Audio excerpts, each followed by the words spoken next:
Hello, I am C.A. Brill, the author of a Manifesto for American Conservatives, and today I want to talk to you about what I think is an interesting topic and an interesting opportunity to discuss something that is very important in American constitutional law. And what I am discussing specifically is the recent fiasco concerning the representative George Santos, who I believe is from the state of New York, who has admitted and has been discovered to have spread misleading and outright false information concerning his past, specifically concerning his ethnicity, as well as his job experience and education.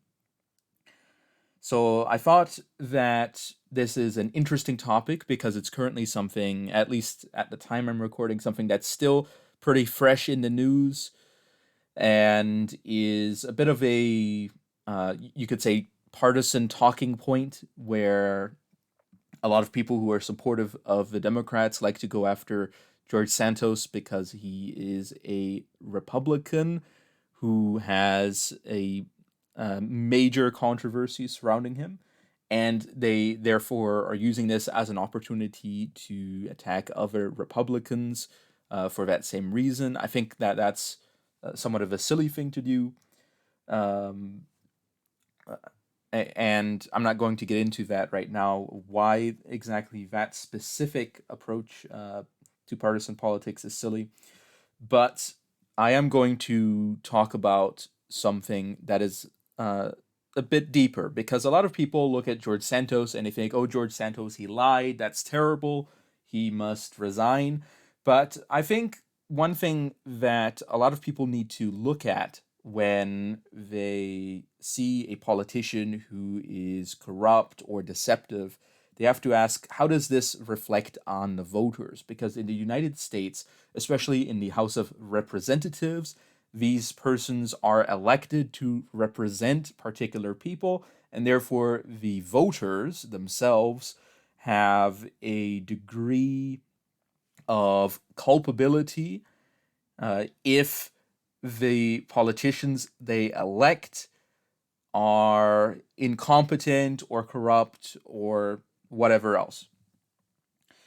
So I think it is a bit of a taboo thing in American politics to blame the voters for bad outcomes politically. But the fact is, especially when it concerns the House of Representatives, that this is indeed the case. It is, in fact, the voters' fault. I would argue specifically in this case because the controversy isn't about something that George Santos has done once he had entered office, but rather it concerns his credentials. And because of that, the fault, I would say, well, obviously, he himself is at fault for misleading the voters, but the voters themselves have seriously neglected their responsibility and neglected their duty to elect somebody who would actually be capable of representing them.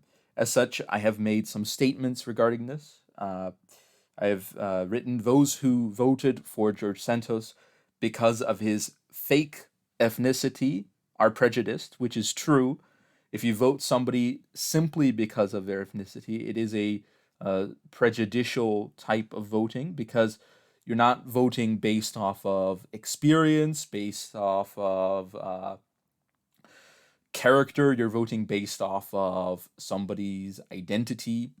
And I understand that in certain circles that is popular. However, if you want somebody to lead a country, you need to be a bit more strict in the qualifications. Even if you, let's say, you believe that certain ethnicities are more likely to be effective politicians, effective legislators, even if you believe that, you still have to ask yourself, is this person specifically capable of accomplishing that? So, and if you're not asking yourself that question, then you certainly are taking a very prejudiced approach to politics, one that I think leads to general degradation in the long term. Uh, Another statement I made is those who voted for him because of his fake credentials are absolute bozos. The reason I said this is because if you don't really examine the politicians you're voting for and you vote for somebody based off of fake work experience, that how does that even happen? How does that happen that you are so estranged, so distanced from your representative that you can't really determine whether his past is real or not? That is a serious lapse of judgment among the voters. Next point, those who voted for him simply because of his party affiliation are a menace to society. What do I mean by that? Why am I using such strong language? Because if you're just voting for somebody based on the party affiliation in the United States, where uh, people are elected individually to uh, serve out a term in office, and therefore being elected individually, these individuals have an individual responsibility and an authority to carry out particular policies. This is different from systems where people are elected off of party lists, or where the party has the ability to remove individuals from office. As such, looking at the party affiliation of a person and voting simply because of that is highly irresponsible, especially when one considers that both the Democratic and Republican parties are big tent parties. They have politicians from a wide variety of views that gather together to decide what types of policies to implement. There is no unifying ideology within either the Republican or Democratic Party, although there certainly are certain trends. They do not restrict the type of politicians that operate within those parties, nor do the party structures exercise a strong role in removing individuals who deviate from the general norm politically. And as such, both the Republican and Democratic parties are parties in constant political flux that themselves consist of coalitions of smaller movements and also freely operating politicians who may take a more pragmatic approach rather than an ideological approach. Therefore, voting for somebody simply based off of party affiliation is also the height of corruption in the voters. So, my point, therefore, in pointing out that all these different reasons that persons might have voted for George Santos that were very poor reasons to vote for him. My ultimate argument that I am making is that the fact that people can and are voting for George Santos because of these things, because of either his party affiliation or because of false information that he has spread. This is why we need smaller constituencies. And that might sound like a strange direction to take the argument into, but ultimately I see it this way: the political outcomes in a society are guided by the political structure in a society. Similar to how the programming of a computer will guide what appears on the computer screen. So the back end programming guides what appears on the front end. And as such, the underlying laws of a republic will guide the structure of a republic. The way people are elected will guide the quality of the politicians who are elected.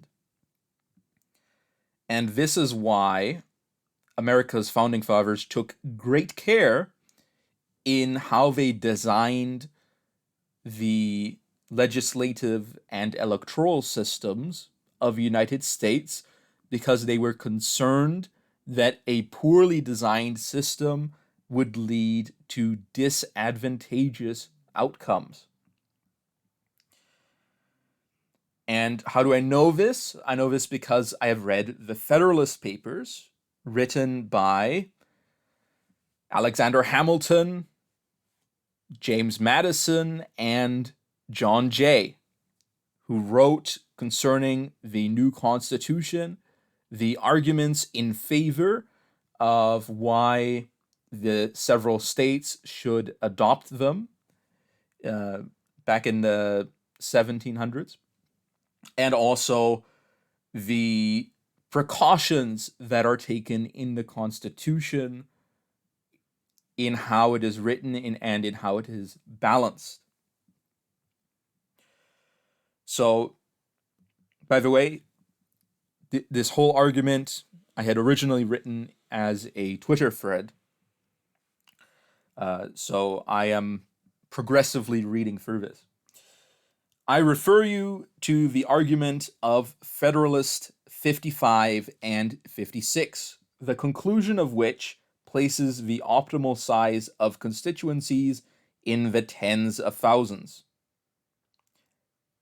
That is a point that I made. And why did I make such a point? Well, let me pull up Federalist 55 and 56, and we shall see.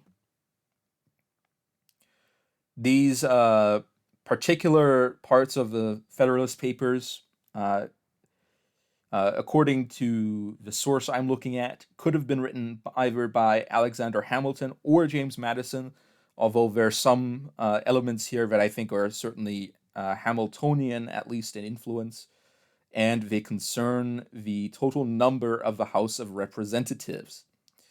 And you might say, well, what does that have to do with the size of constituencies? Well, each representative has a constituency that he represents. That is the number of persons that he is representing. And if there are more total representatives, then each representative has a smaller constituency. If there are less total representatives, each representative has a larger constituency. So the argument of the Federalists here is, I shall read some parts of it. The charges exhibited against it are, first, that so small a number of representatives will be an unsafe depositary of the public interests. Secondly, that they will not possess a proper knowledge of the local circumstances of the numerous constituents. Thirdly, that they will be taken from the class of citizens which will sympathize least with the feelings of a mass of a people, and be most likely to aim at a permanent elevation of the few on the depression of the many. Fourthly, that defective as the number will be in the first instance, it will be more and more disproportionate by the increase of the people, and the obstacle which will prevent a correspondence increase of the representatives. So these are some complaints that the Federalists have heard against the system that they're proposing. In general, it may be remarked on this subject that no political problem is less susceptible of a precise solution than that which relates to the number most convenient for a representative legislature. So it's difficult to tell exactly how many people would be an ideal number for a representative legislature. Nor is there any point on which the policy of the several states is more at variance. Whether we compare their legislative assemblies directly with each other or consider the proportions which they respectively bear to the number of their constituents. Passing over the difference between the smallest and largest states, as Delaware, whose most numerous branch consists of 21 representatives, and Massachusetts, where it amounts to between 3 and 400. A very considerable difference is observable among states nearly equal in population. The number of representatives in Pennsylvania is not more than 1/5 of that in the state last mentioned. New York, whose population is to that of South Carolina as 6-5, has little more than 1/3 of the number of representatives. As great a disparity prevails between the states of Georgia and Delaware and Rhode Island. In Pennsylvania, the representatives do not bear a greater proportion to their constituents than 1 for every 4 or 5,000. In Rhode Island, they bear a proportion of at least 1 for every 1,000, and according to the Constitution of Georgia, the proportion may be carried to 1 to every 10 electors, and most unavoidably far exceed the proportion in any of the other states. Another general remark to be made is that the ratio between the representatives and the people ought not to be the same where the latter are very numerous as where they are very few. Were the representatives in Virginia to be regulated by the standard in Rhode Island, they would be at this time amount to between 4 and 500, and 20 or 30 years hence to 1,000. On the other hand, the ratio of Pennsylvania, if applied to the state of Delaware, would reduce the representative assembly of the latter to 6 or 8 members. Nothing can be more fallacious than to found our political calculations on arithmetical principles. 60 or 70 men may be more properly trusted with a given degree of power than 6 or 7. But it does not follow that 6 or 700 would be proportionally a better depository, which means that having more people involved in a decision-making process can enhance the input. However, there comes a point of diminishing returns, or perhaps even a point where the increase in number of participants may actually begin to hinder the process. And if we carry on the supposition to 6 or 7,000, the whole reasoning ought to be reversed. The truth is that in all cases, a certain number at least seems to be necessary to secure the benefits of free consultation and discussion, and to guard against too easy a combination for improper purposes. As on the other hand, the number ought at most to be kept within a certain limit, in order to avoid the confusion and intemperance of a multitude. That is to say, if Congress were to become too large in the number of its members, it would be impossible to get anything done. Now, to some libertarians, that might sound like a good thing. However, for people that take a more classical liberal or classical Republican approach to politics, um, which are actually two very different approaches, but I just felt like I should mention them.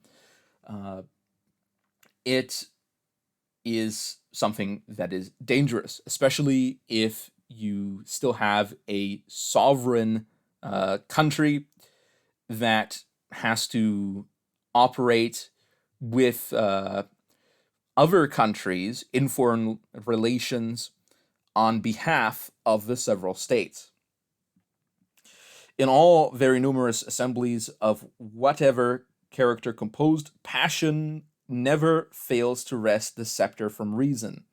Had every Athenian citizen been a Socrates, every Athenian assembly would still have been a mob. Now, this hostility to Athenian democracy is something that I've seen in Alexander Hamilton's other writing, The Continentalist, and that's why I suppose that there is a degree of Hamiltonian influence uh, in here. But anyway, moving further, the point being made,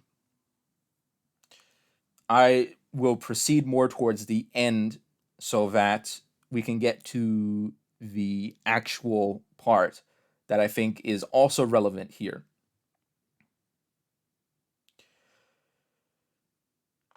Okay, so let me get into the middle of this. Actually, I'll just read the whole last paragraph. Of this number, 1/9 are elected by 364 persons, and 1/2 by 5,723 persons. This is referring to the House of Commons in England. It cannot be supposed that the half of us elected and who do not even reside among the people at large can add anything either to the security of the people against the government or to the knowledge of their circumstances and interests in the legislative councils. On the contrary, it is notorious that they are more frequently the representatives and instruments of the executive magistrate than the guardians and advocates of the popular rights. They might therefore, with great propriety, be considered as something more than a mere deduction from the real representatives of the nation. We will, however, consider them in this light alone, and will not extend the deduction to a considerable number of others who do not reside among their constituents, are very faintly connected with them, and have very little particular knowledge of their affairs. With all of these concessions, 279 persons only will be the depository of the safety, interest, and happiness of 8 millions. That is to say, there will be one representative only to maintain the rights and explain the situation of 28,670 constituents. In an assembly exposed to the whole force of executive influence and extending its authority to every object of legislation within a nation whose affairs are in the highest degree diversified and complicated, yet it is very certain not only that a valuable portion of freedom has been preserved under all these circumstances, but that the defects in the British Code are chargeable in a very small proportion on the ignorance of the legislature concerning the circumstances of the people. Allowing to this case the weight which is due to it, and comparing it with that of the House of Representatives, as above explained, it seems to give the fullest assurance that a representative for every 30,000 inhabitants will render the latter both safe and competent guardian of the interests which will be confided to it. Okay, both a safe and competent guardian. So This is after an extended discussion talking about how many persons should be represented by representatives. And the conclusion here is that the number of representatives would fit in around tens of thousands. And based on the full argument, which I'm not going to read in full, you would have to also say that if it goes much, much higher than that, then the representative quality would be lost. And if it goes much lower than that, then you're being unnecessarily deep into the, you could say, there would be too many representatives, not simply by virtue of the population of the country, but if you go to such a small level, you end up having an unnecessarily large proportion of representatives to the general people of a country, which, if you go into that, eventually you reach a point where you have to admit that there would be more representatives than there are competent persons capable of representing. So it is important to maintain political standards. So if you cast your net too wide, then your political standards will end up being too low, while at the same time also hemorrhaging money that could be spent elsewhere. But back to the point I was making, and I shall elucidate it. So, from the argument of Federalists 55 and 56, I would argue that the current size of representative constituencies in the United States rests in the hundreds of thousands. This is something that's easy to look up. What is the average number in the district of each representatives? And of course, this is not to mention the amount of people that senators have to represent, which is the entirety of each state, which in large states like Florida, California, Texas, New York, is in several millions. So I think that the changes in the Constitution to make senators directly elected actually negatively impact their ability to represent people. And I'll get into that in a moment, not so much for senators, but for the representatives. Because my point is that smaller constituencies allow for a greater amount of direct communication among voters and with politicians, increasing accountability and minimizing the need for extensive and expensive marketing campaigns. Representatives should not be strangers to their constituents, and the constituents shouldn't have to make assumptions about the character of their representatives. They should be able to easily inquire from the subject of their query. So what do I mean by that? What I mean by that is pretty simple. Everybody that wants to talk to his representative should be able to talk to his representative. Now, I understand that there are many people who are not politically engaged, many people who are not interested in talking to politicians, and that's fine. That's why we don't need to have a representative for every 1,000 people, because they're simply at that point you get with fewer and fewer people that are actually able to engage in those areas anyway. But the point is that when I talk about direct communication, what I mean is that voters in a constituency are better able to talk to each other to generate a consensus.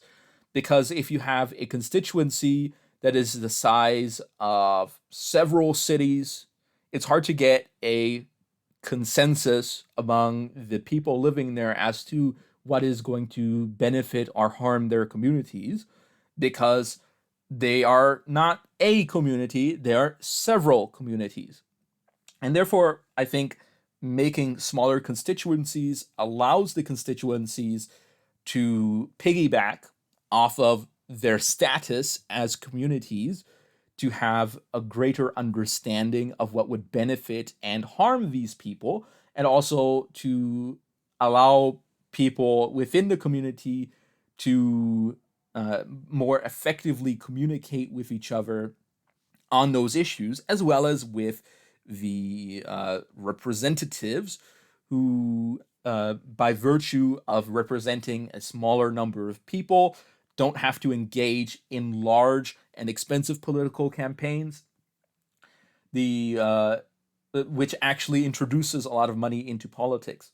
So I would say that if, let's say, uh, we follow the ideal of the Federalists and were to have constituencies somewhere in the tens of thousands, let's say 30,000, as that is the example given in Federalist 56.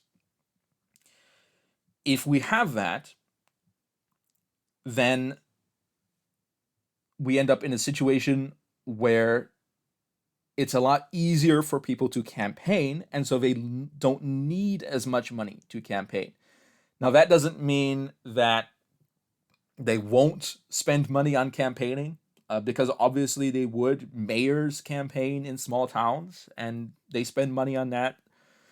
But it means that a lot of special interests have a harder time putting these politicians at a disadvantage. That is to say, at a situation where these politicians owe them something, which reduces the amount of money in politics and comparatively means that the voters themselves have a greater influence on the politics of the politicians that are being elected, because rather than being sold a politician by corporations for marketing campaigns, they instead evaluate the politicians more directly, which allows for what I would say is a greater amount of accountability and consequently a greater amount of reliability from politicians.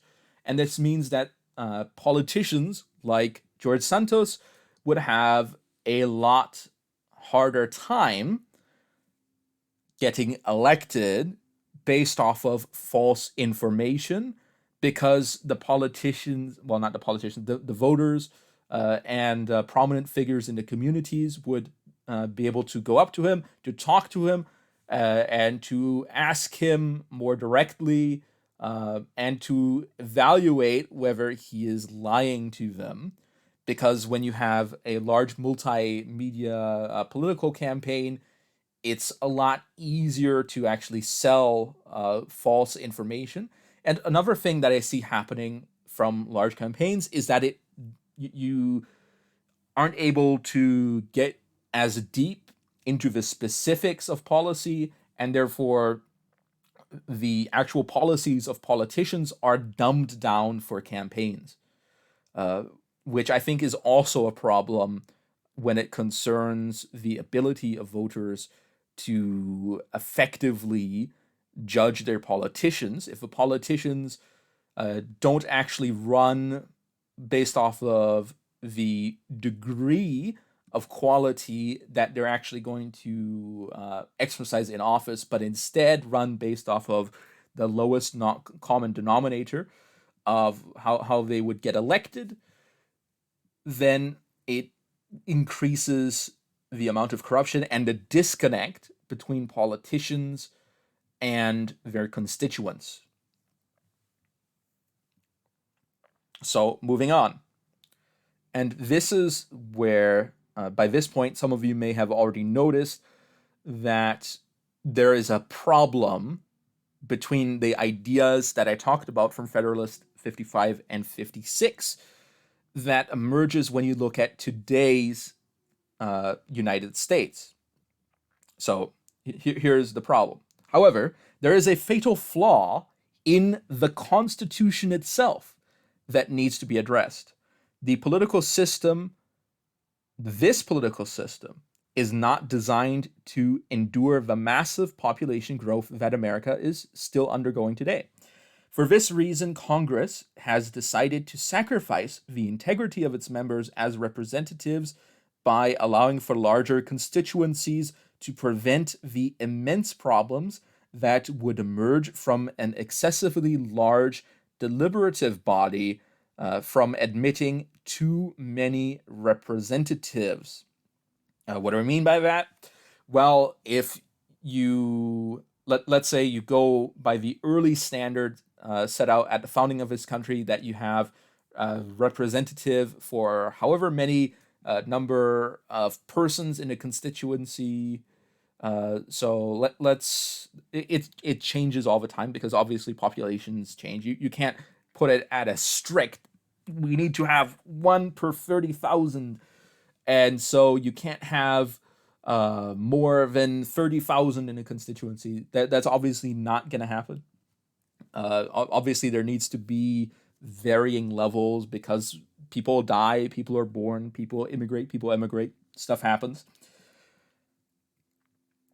But if we were to follow the standard of in the tens of thousands, then we would end up in a situation where you would have thousands of people in the House of Representatives, which follows into the problem described in Federalist 55, that there would be too many people to get anything done. And that would be a big problem. So Congress has decided to offer an alternative to this. Therefore, the current system offers a dilemma: maintain the representative character of the House and sacrifice the ability of the government to function, or sacrifice representation to maintain a functional government. The decision of Congress to choose the latter option is logical if one does not introduce the option of changing the Constitution. However, it generates a slow decline in accountability as the population increases and the representatives have become more estranged from the voters or more alienated. So, as the population in a constituency increases, the representatives are less capable of directly interacting with a significant segment of their constituencies, which means they become increasingly alienated, estranged, and distanced from their constituents, from those who they want to vote for them, which means the voters have a harder time holding them accountable because their representatives become strangers to them. However, this is better than allowing the other system to happen because at least Congress still functions. Nevertheless, this is still a problem that will eventually lead to the decline of the legislative system. And we're already seeing this, and I would argue that what's happening is that instead of persons being elected on their merits, the American political system is developing into a plutocracy, which means that the rich are in charge. And how are they in charge? Well, in order to run a campaign to get elected, you need a lot of money. And that money has to come from wealthy donors. And therefore, for a political system to operate with large constituencies, the existence of large donors is necessary. Or what you could do is you could ban donors, which means that now only wealthy persons would be able to run for office because you still need to get the marketing out somehow. Or if you ban expensive campaigns, then only people who are selected by the parties get in charge, because that's really the only thing people know about politicians unless they do research, which frankly a lot of people don't do research, which is bad. It's very bad. Or another solution, and this would work in the short term, although it has a number of problems and a number of loopholes that I can see people exploiting is a system where people have equitable campaign funds. That is to say, that people running for office run off of a common pool that is equally distributed or distributed based off of certain criteria between candidates. So they all have access to donations, and people can only donate to campaigns through that common fund. That would be a short-term solution. I don't see that working in the long term. Even though it would be, I would argue, an improvement over the current system. That's certainly not what I want to happen. Because once people do that, then they'll say, well, we don't need other reforms. We can just do this forever. And all that solves is the money. It doesn't solve the fact that people are being estranged from their politicians. So let's move on then. So what is the solution? The way to maintain accountability with theoretically infinite population growth is to return to the smaller size of constituencies, which of course repairs the accountability, while allowing for the establishment of multiple layers in the political hierarchy. Well, what does that mean, multiple layers in the political hierarchy? Well, I'll get into that. This principle was already present in the organization of the Electoral College. See the argument of Federalist 68. 68. The people elect trusted locals who in turn use their expertise to elect their own superiors. So what am I arguing for here? What is the point that I am making? Well, what I am making is that the Federalists themselves had a similar problem for the election of the president, where if the people themselves all voted for the president, it would end up in a situation where the same problem would happen as is currently happening in the House of Representatives. And allow me to show you Federalist 68.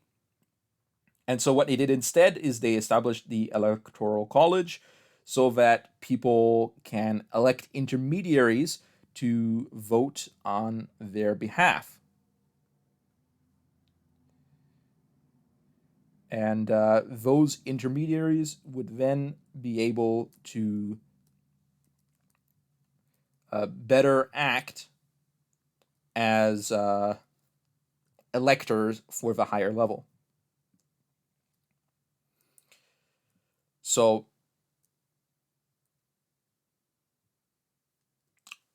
this, of course, I would say has been gutted by the states shortly following the retirement of many of the founding fathers in the 1820s. A lot of states decided to implement the popular vote, not only to gauge the popularity of presidential candidates, but to actually have an impact in the election. And they also institutionalized the control of political parties in assigning electors, which by now is present in all 50 states.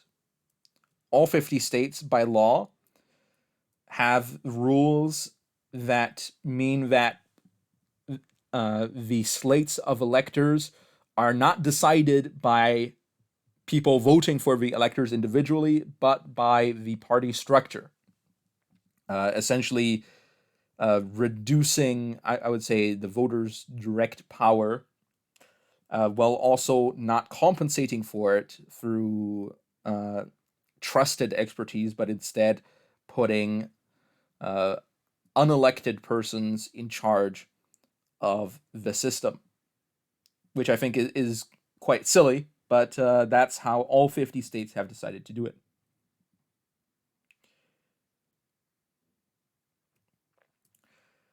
But anyway,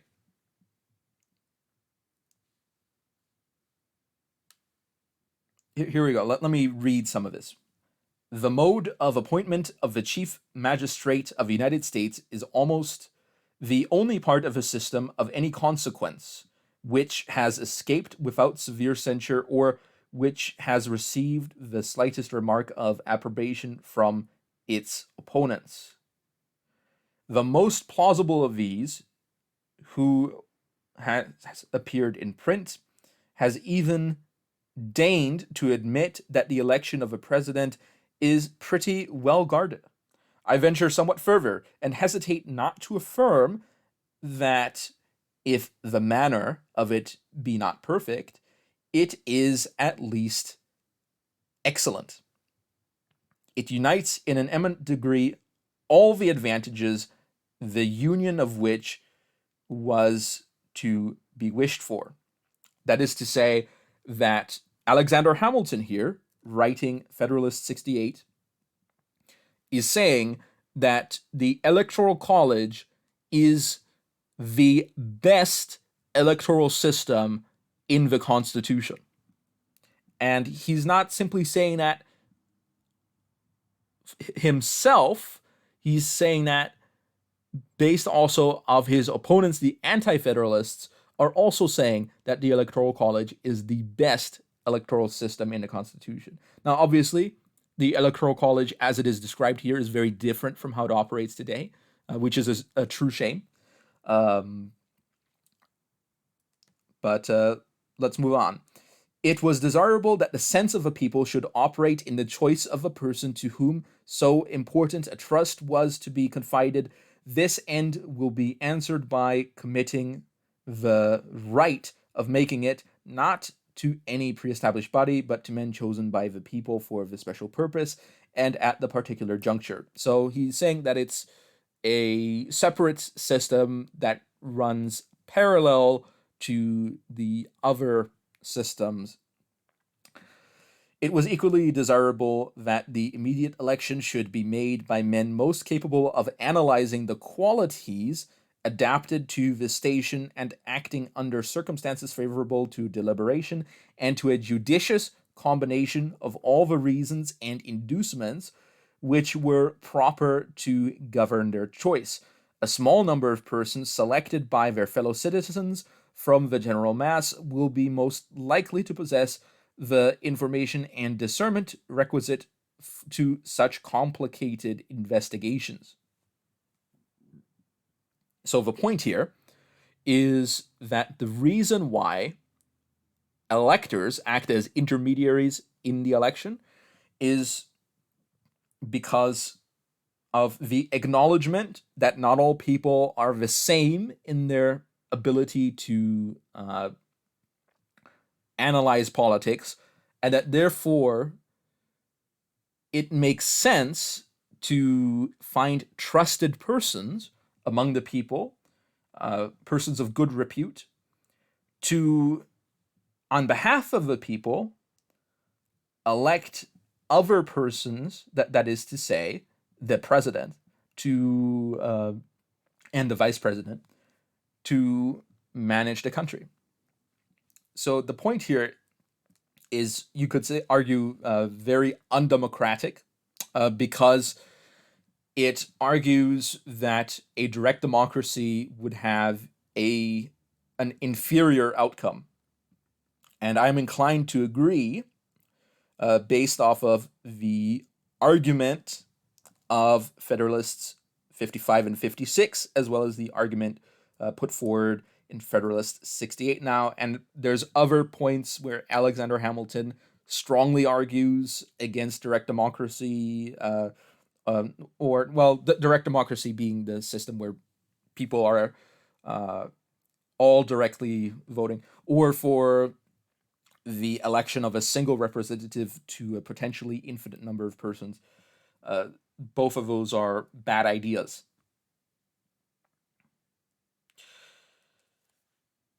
And here we go. The process of election affords a moral certainty that the office of president will never fall to the lot of any man who is not in an eminent degree endowed with the requisite qualifications, talents for low intrigue, and the little arts of popularity may alone suffice to elevate a man to the first honors in a single state, but it will require other talents and a different kind of merit to establish him in the esteem and confidence of the whole Union, or of so considerable a portion of it as would be necessary to make him a successful candidate for the distinguished office of President of the United States. It will not be too strong to say that there will be a constant probability of seeing the station filled by characters preeminent for their ability and virtue. And I would argue that the reason why this has not happened, I would argue that this stopped happening in the 1820s. Not to say that nobody after that had preeminence for ability and virtue, but that the general quality of presidents has reduced due to how the popular vote was implemented, and that the older system of voting for electors who then get together and discuss and then vote for president individually, of course, is vastly superior, and also historically has led to vastly superior outcomes. I would argue that all six of the first, all the first six of the presidents of the United States were all men who were very well capable of accomplishing their office and were extremely competent, even if I disagree with some of them politically. And of course, they all, of course, made bad choices from time to time, as any person does.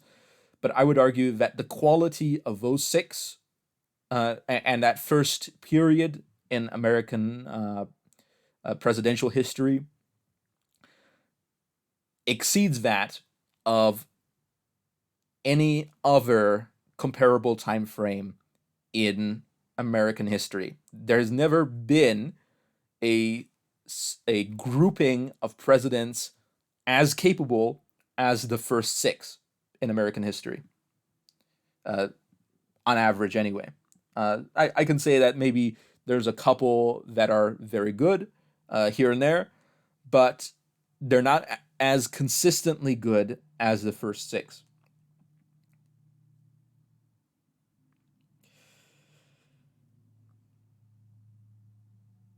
So, what is the point here? Well, the point here, going back to the argument I was making, is that when people are elected, they have to necessarily represent a certain number of people. And if you make that number too large, they will become ineffective as representatives. And this comes to a problem when you have a potentially infinite number of people living in a country. Let's say theoretically infinite. And I think it would be extremely silly. Let's say if we live long enough into the future and population growth didn't plateau off at some point, and we eventually had 1 billion persons per representative. Just imagine how capable one person would be to represent 1 billion persons. And that should show you why the system as it is currently working is not capable of functioning in the long term. Now, obviously, 1 billion, that's way, way long term, but I'm saying that we're already seeing those same problems, but to a lesser degree. So, what do you do? Well, the answer is instead of people electing persons to directly represent them at the highest level, they elect persons who then elect other persons. Because ultimately, that is the way in which a system could be designed that could procedurally adjust to population changes by merging small constituencies. So let's say a lot of people move out of an area, so you merge small constituencies, splitting large ones if population growth happens, and a large number of people live in one area, you split them up, and adding more levels when deliberative bodies become too crowded. So instead of having 10,000 people in Congress, you have a much smaller number, but instead of simply having all those be elected by the people in a direct sense so that their ability as representatives is compromised, you instead have them be elected by an intermediate body. And this is how the Electoral College is supposed to function. It doesn't function that way, but it's supposed to function that way according to the Constitution and the Federalist Papers, which explain how they envisioned that to function. So this would allow the system to be resilient against population changes. So I will reiterate the quote of Hamilton. Hamilton wrote concerning the Electoral College as it was designed: "Talents for low intrigue and the little arts of popularity may alone suffice to elevate a man to the first honors in a single state, but it will require other talents and a different kind of merit to establish him in the esteem and confidence of the whole Union." What does that mean? Well, in the context of the Electoral College, what he's saying is that within a state, or within a constituency, a person can get elected through demagoguery, which is something that Hamilton strongly disapproves of. But a system like the Electoral College that has intermediate levels means that demagoguery doesn't work, because what you essentially have is a system where the person who is responsible at the highest levels is directly accountable to his inferiors, who are directly accountable to their inferiors, who therefore create a chain of accountability, producing a chain of reliability. And each person along that chain is able to directly and personally interact with the persons above and below, which means that deception of the type done by demagogues or populists is very difficult in such a system. And in fact, on the higher levels, what you're essentially doing is you're having people that are very trusted getting together and electing somebody who they trust. And ultimately, this should, rather than producing a system that degrades the capability of people, it should create a system that refines the capability of people. That is to say, you would have ideally fewer incompetent politicians. And you might say, is there any way to preserve this system of voting directly for the people at the top level without ultimately sacrificing their ability to represent the people when the population grows to a certain extent? And the answer is there isn't. The only way you can do this, the only way to maintain a representative system is to create intermediate levels in it. And of course, I would argue that an example of why intermediate levels is important is also found in the design of the US Constitution. in how senators were originally supposed to be elected by the governments of the states.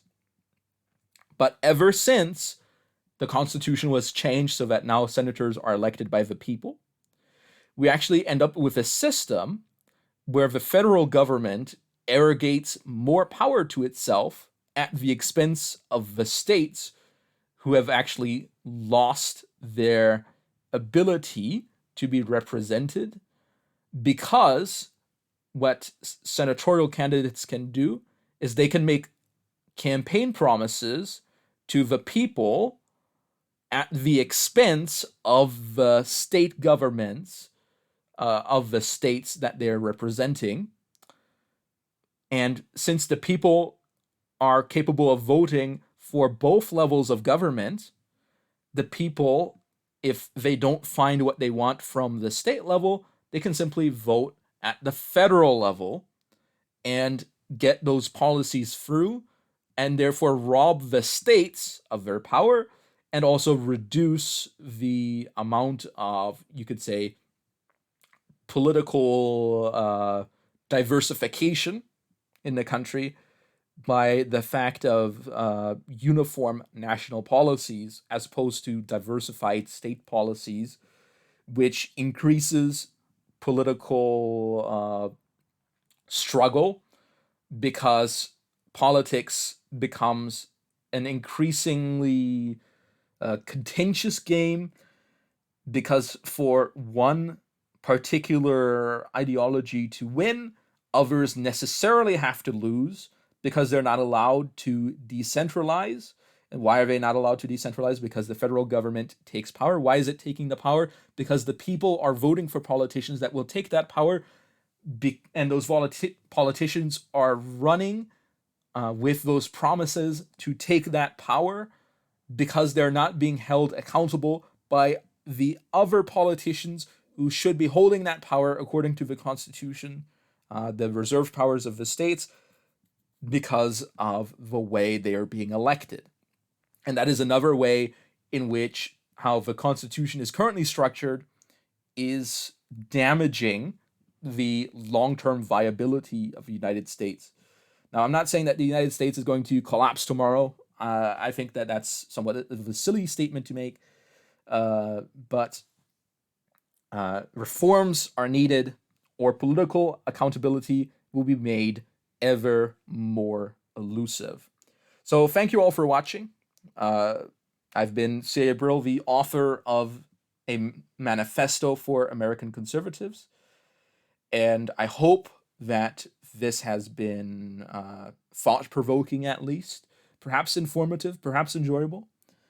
If you have any questions, if you'd like to discuss things with me directly, feel free to leave a comment in the comments section below.